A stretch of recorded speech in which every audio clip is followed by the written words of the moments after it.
जीवन की दिशा ठीक करने की तरफ होनी चाहिए, भूल से बचने की तरफ नहीं। ध्यान रखना, जो आदमी भूल से ही बच रहा है वे कहीं भी न पहुंच पाएगा, क्योंकि यह जो भूल से बहुत डर गया वह चल भी नहीं सकता। उसे डर हमेशा रहेगा कि कहीं भूल चूक ना हो जाए, कहीं ऐसा ना हो कि प्रेम में ईर्ष्या पैदा हो जाए तो वह प्रेम ही ना रहेगा, क्योंकि ईर्ष्या का भय है। किसी से संबंध न बनाए कि कहीं संबंध में कहीं शत्रुता ना आए, शत्रुता का भय तो मित्रता से भी वंचित हो गया फिर। और अगर तुम शत्रु न भी बना पाओ तो मित्र भी नहीं बना सकोगे, तो तुम्हारा जीवन एक रेगिस्तान हो गया, मुर्दा। तुम ईर्ष्या से बच गए लेकिन साथ साथ प्रेम से भी छूट गए, क्योंकि ईर्ष्या से बच गए तो प्रेम भी न कर पाओगे। जो तुम्हारे जीवन का सुख है रसहीन मरुस्थल हो गया फिर।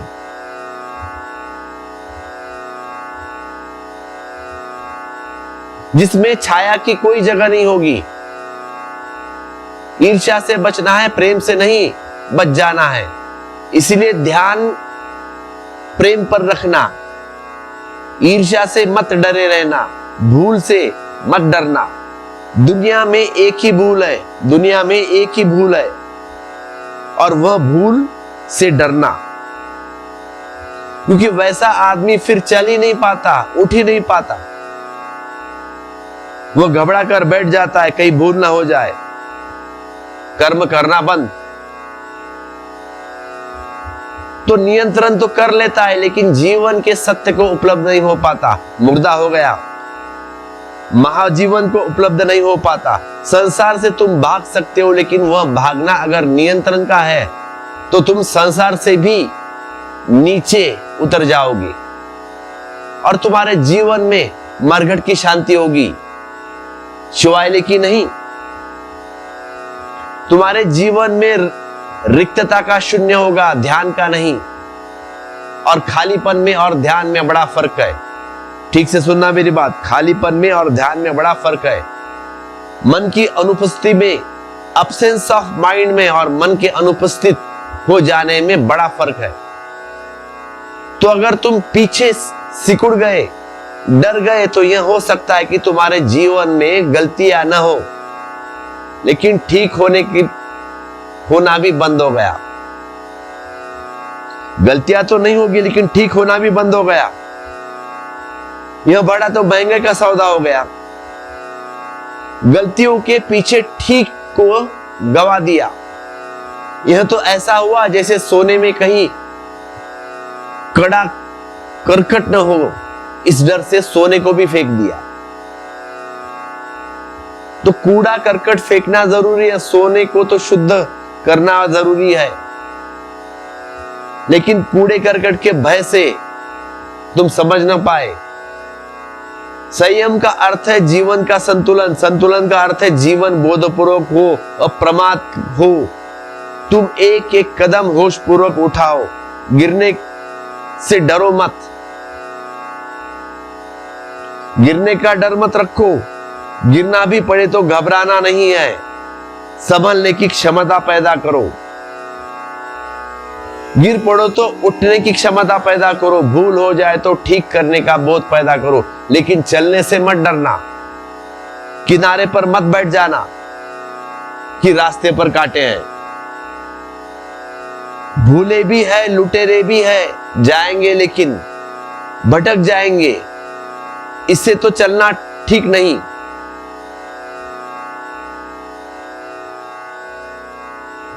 और हमारे पास यही हुआ भारत में। बहुत से लोग किनारे पर, रास्ते के किनारे पर उतर कर बैठ गए और भारत मर गया। धार्मिक नहीं हुआ, मुर्दा हो गया। उससे तो पश्चिम के लोग बेहतर। इसीलिए बुद्ध धर्म चीन चला गया, जापान चला गया। पश्चिम ने तो भूले तो बहुत की, लेकिन डरे नहीं, जिंदा है, और जिंदा है तो कभी ठीक कर सकते हैं। मुर्दा हो जाना धार्मिक हो जाना नहीं, धार्मिक हो जाना सोने से कचरे को जला डालना है। लेकिन कचरे के साथ कचरे से, डर से सोने को फेंक देना नहीं है।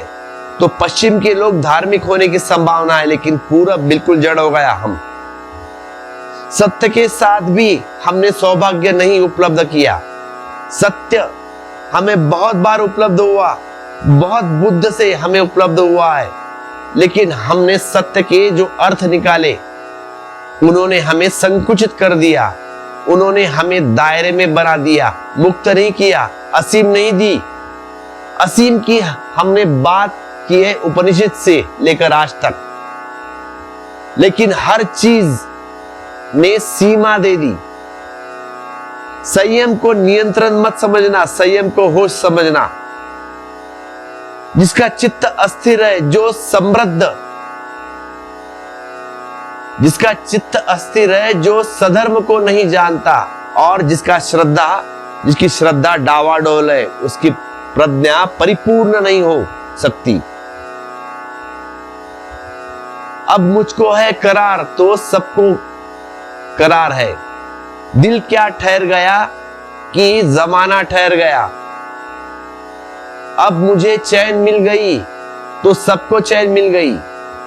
तुम्हारा संसार तुम्हारी ही प्रक्षेपण है। अगर तुम बेचैन हो तो सारा संसार तुम्हें चारों तरफ बेचैन मालूम पड़ता है। अगर तुमने शराब पी ली हो और तुम्हारे पैर डगमगाते हो तो तुम्हें रास्ते के किनारे खड़े मकान भी डगमगाए दिखाई पड़ेंगे। रास्ते पर जो भी तुम्हें दिखाई पड़ेगा वह भी डगमगाता दिखाई पड़ता है। जिसका चित्त अस्थिर है, वह जिस संसार में जिएगा वह क्षणभंगुर होगा, चंचल होगा। संसार चंचल नहीं, तुम्हारे मन के डावाडोल होने के कारण सब डावाडोल दिखाई पड़ता है। अब मुझको है करार तो सबको करार है। दिल क्या ठहर गया कि जमाना ठहर गया। तुम ठहरे कि सब ठहर गया, तुम रुके कि सब रुक गया, तुम चले कि सब चल पड़ा है। तुम्हारा संसार तुम्हारे ही फैला हुआ है, तुम ही तुम्हारे संसार हो। जिसका चित्त अस्थिर है उसका सब अस्थिर होगा, जिसका चित्त अस्थिर है उसका सब अस्थिर होगा। जब भीतर की ज्योति डगमगाती रहती है तो तुम्हें संभलना, तुम्हें सब डगमगाई दिखाई पड़ता है। अब ज्योति ही डगमगा रही है भीतर की, तो तुम क्या, सारा अजूब अजूब डगमगाएगा। कभी तुमने ख्याल किया है घर में दिया जलता रहा हो और उसकी ज्योति अगर डगमगाती हो हवा से, तो चारों तरफ उसकी जो छाया है ज्योति की डगमगाने लगती है। दीवार पर बने हुए प्रतिबिंब देखना फिर डगमगाते हुए, चीजें डगमगाती है, फिर छाया ठहर जाएगी अगर ज्योति ठहर जाए तो। और छाया को ठहराने की कोशिश में मत लग जाना। छाया को कहीं नहीं ठहरा सकते तुम कृपा करके उस ज्योति को ठहराना। लोग संसार से मुक्त होने में लगे जाते हैं, कहते हैं जीवन क्षणभंगुर है, जीवन चंचल है, आज है कल नहीं रहेगा। यह सब तुम्हारे भीतर के कारण है। तुम्हारा मन डावाडोल है, इसीलिए सारा संसार डावाडोल है। तुम ठहरे कि सब ठहर गया, तुम्हारा मन ठहर गया, तुम ठहर गए, खत्म बात। तुम ठहरे कि जमाना ठहर गया। जो सधर्म को नहीं जानता, जिसकी श्रद्धा डावाडोल है। अब यह बड़े मजे की बात है, बुद्ध कह रहे हैं जो सधर्म को नहीं जानता उसकी ही श्रद्धा डावाडोल है। जो सधर्म को नहीं जानता उसकी ही श्रद्धा डावाडोल है। सारे धर्मों ने श्रद्धा को पहले रखा है, बुद्ध ने ज्ञान को पहले रखा है। वे कहते हैं सधर्म को जागो नहीं, सधर्म को जानोगे तो श्रद्धा ठहरेगी। और धर्म ने कहा है श्रद्धा करोगे तो सधर्म को जानोगे। और जो धर्म ने कहा है मानोगे तो जानोगे, बुद्ध ने कहा है जानोगे नहीं तो मानोगे कैसे। जानोगे नहीं तो मानोगे कैसे। बुद्ध की बात इस सदी के लिए बहुत काम आ सकती है। यह सदी बड़ी संदेह से भरी हुई है, इसलिए श्रद्धा की तो बात ही करना फिजूल है। जो कर सकता है उससे कहने की कोई जरूरत नहीं। जो नहीं कर सकते उसे कहना बार बार कि श्रद्धा करो व्यर्थ है। वे नहीं कर सकते, वे क्या करें। तुम श्रद्धा की बात ही करो तो उस पर भी उन्हें शक आता है। शक आ गया तो आ गया, हटाने का उपाय नहीं। और शक आ चुका है, यह सदी संदेह से सदी है।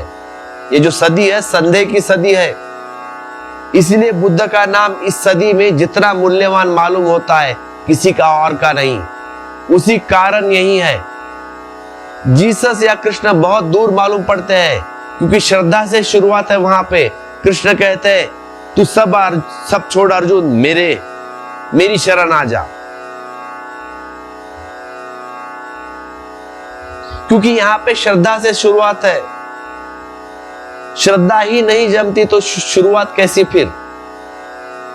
शुरुआत नहीं होती, पहला कदम नहीं उठता। बुद्ध कहते हैं श्रद्धा की तू फिक्र छोड़ दे, जान लो स्वधर्म को, तथ्य को, और जानने का उपाय है स्थिर हो जाओ। बुद्ध ने कहा है ध्यान के लिए श्रद्धा आवश्यक नहीं है। ध्यान तो वैज्ञानिक प्रक्रिया है, इसीलिए तुम ईश्वर को मानते हो या नहीं मानते हो कुछ प्रयोजन नहीं। बुद्ध कहते हैं तुम ध्यान कर सकते हो। ध्यान तुम करोगे तो तुम भीतर स्थिर होने लगोगे। उस स्थिरता के लिए किसी ईश्वर की आवश्यकता नहीं है, या किसी ईश्वर को आकाश में होने की आवश्यकता नहीं है। ईश्वर ने संसार बनाया है या नहीं बनाया, इससे ध्यान से कुछ लेना देना नहीं है। ध्यान में स्थिर होना है तो वैसे ही जैसे ऑक्सीजन और हाइड्रोजन को मिलाए तो पानी बनता है। तो कोई वैज्ञानिक यह नहीं कहता कि पहले ईश्वर को मानो तब पानी बनेगा। ध्यान तो एक वैज्ञानिक प्रक्रिया है, साइंस की प्रक्रिया। तुम भीतर स्थिर होने की कला सीख लो या सीख जाओ तो स्वधर्म से परिचय होगा, परिचय से श्रद्धा होगी बाद में फिर। इसलिए बुद्ध जितने करीब इस सदी में है, बाकी दूसरा कोई नहीं लगता, क्योंकि यह सदी संदेह की सदी है। और बुद्ध ने श्रद्धा पर जोर नहीं दिया है, बुद्ध ध्यान के ऊपर जोर देते हैं। बोध पर जोर दिया है बुद्ध ने। जो स्वधर्म को नहीं जानता और जिसकी श्रद्धा डावाडोल है होगी ही, उसी की प्रज्ञा परिपूर्ण नहीं हो सकती। बुद्ध शर्तें नहीं दे रहे, बुद्ध केवल तथ्य दे रहे। बुद्ध कहते हैं ये तथ्य है। स्वधर्म का बोध हो, श्रद्धा होगी बाद में। श्रद्धा हो, परिपूर्णता होगी, प्रज्ञा परिपूर्ण होगी। ऐसा ना हो तो प्रज्ञा परिपूर्ण न होगी। और जब तक प्रज्ञा परिपूर्ण न होगी तब तक तुम्हारा जानना परिपूर्ण न हो, तुम्हारा जीवन परिपूर्ण नहीं हो सकता। तब तक जानने में ही छिपे हैं सारे स्रोत, क्योंकि मूलतः तुम ज्ञान हो, ज्ञान की शक्ति हो, मूलतः तुम बोध हो। इसी से तो हमने बुद्ध को बुद्ध कहा है। बोध के कारण नाम तो उनका गौतम सिद्धार्थ है, लेकिन जब वह परम ज्ञान को उपलब्ध हुए, बोध को उपलब्ध हुए, तब हमने उनको बुद्ध कहा है। तुम्हारे भीतर भी बोध उतना ही छिपा है जितना बुद्ध के भीतर है। वह भी अगर जग जाए तो तुम्हारे भीतर भी बुद्धत्व का आविर्भाव पैदा होगा। और जब तक यह न हो तब तक चैन मत लेना, तब तक सब चैन झूठी है। सांत्वना मत कर लेना, तब तक सांत्वना संतोष नहीं है। तब तक तुम मार्ग में ही रुक गए, मंजिल के पहले किसी पड़ाव को मंजिल समझ लिया। जिसका चित्त अस्थिर है, जो स्वधर्म को नहीं जानता और जिसकी श्रद्धा डावाडोल है, उसकी प्रज्ञा परिपूर्ण नहीं हो सकती, और प्रज्ञा परिपूर्ण न हो तो तुम अपूर्ण रहोगे, और तुम अपूर्ण रहो तो अशांति रहेगी, और तुम अशांत रहो तो दो ही उपाय है, एक कि तुम शांति को खोजने निकलोगे, और दो कि तुम अशांति को समझोगे। अशांति को समझना बुद्ध का उपाय है। जिसने अशांति को समझ लिया वह शांत हो जाता है, और जो शांति की तलाश में निकल गया वह और नई अशांतियां खोज लेता है।